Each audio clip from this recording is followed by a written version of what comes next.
Hello guys, welcome to back my channel. તમારું બધાનું સ્વાગત છે દોસ્તો મારી યુટ્યુબ ચેનલની અંદર. અત્યારે હું મારી ઓટો રિક્ષાનું કામ કરાવવા આવ્યો હતો, કારણ કે 3 થી 4 દિવસ થઈ ગયા ઓટો રિક્ષાની પિકઅપ એકદમ ડાઉન થઈ ગઈ હતી. અને તમે જોઈ શકો છો, ખોલાયા પછી મને ખબર પડી કે આ પિસ્ટન અંદર તૂટી ગયું હતું, કારણ કે પિકઅપ નથી કરતી. એના કારણે શું છે કે સાયલેન્સર ખોલીને એને ભઠ્ઠીમાં બાળવા માટે મૂકવું પડે છે. તો હું સાયલેન્સર ભઠ્ઠીમાં બાળવા માટે મૂકીને આવ્યો છું, અને સાથે આ પિસ્ટન ખોલી દીધું છે. પિસ્ટન તૂટેલું નીકળ્યું છે, તો એના કારણે પણ ઘણું પ્રોબ્લેમ્સ થયું. અને અત્યારે પિસ્ટન નવું નખાવવાનું છે, સાથે સાથે ઓઇલ પણ બદલાવવાનું, તો ઓઇલ પણ બદલાવ્યું. અને ક્લચ પેટો નવી નાખવાની છે, તો અત્યારે ક્લચ પેટો ખોલવાનું કામ ચાલી રહ્યું છે.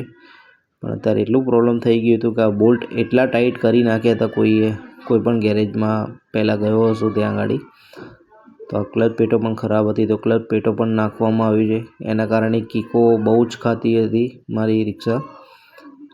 તો જે પ્રોબ્લેમ કીકો ખાતી હોય છે, તો એમાં ક્લચ પેટોનું બી કારણ હોય છે. અત્યારે તમે જોઈ શકો છો, હું આ ભઠ્ઠીમાંથી મારું આ જે રિક્ષાનું સાયલેન્સર જે છે એ બળાવીને લાવ્યો છું. અત્યારે બધી સાફ સફાઈ ચાલી રહી છે અહીંયા. આ સાફ સફાઈ જરૂરી છે. તમે જોઈ શકો છો આની અંદર કેટલું કચરું ભરાઈ ગયા છે. તમે જુઓ સાયલેન્સર કેટલું ભરેલું છે, ક્યાંથી ગાડી પિકઅપ લે. ઢાળ પણ ના ચડે, એક નોર્મલ ઢાળ આવે ને એટલું પણ ના ચડી શકે રિક્ષા. એટલી મને પ્રોબ્લેમ થતી હતી પેસેન્જરને લઈને, તો મને બહુ જ દુઃખ થતું હતું એ વાતનું લઈને.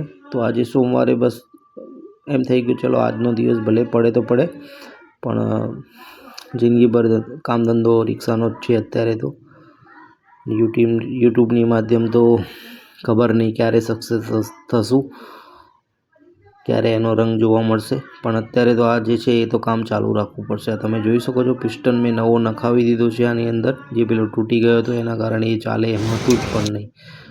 અને અત્યારે તમે જોઈ શકો છો ગાડી એકદમ કમ્પ્લીટ સ્ટાર્ટ થઈ ગઈ છે. એનું ફાયરિંગ પણ બહુ સરસ આવી ગયું છે. આ વ્હાઈટ તમે જોઈ શકો છો ધુમાડો જઈ રહ્યો છે. અને આ જે છે એદરી ચોક છે, મહેસાણામાં એદરી ચોકમાં ખૂબ એવું સારું નામ છે રફીકભાઈનું. અને એમનું આમ તો બધા જાણે છે સંજય દત્ત તરીકે. એમની હેરસ્ટાઈલ પણ સંજય દત્ત જેવી છે. પહેલાંના જમાનામાં જે સંજય દત્ત હેરસ્ટાઈલ રાખતા હતા, ત્યાંથી એમનું નામ પડી ગયું છે સંજય દત્ત. અને સામે આ કન્યા કુમાર શાળા છે, અને એની સામે એક્ઝેક્ટ રફીકભાઈની ગેરેજ છે. તમે 100% ત્યાં કામ કરાવજો. અત્યારે ટોટલ સામાન મેં બધું મંગાવી દીધું હતું. સામાનનું ટોટલ બિલ થયું છે 990 રૂપિયા.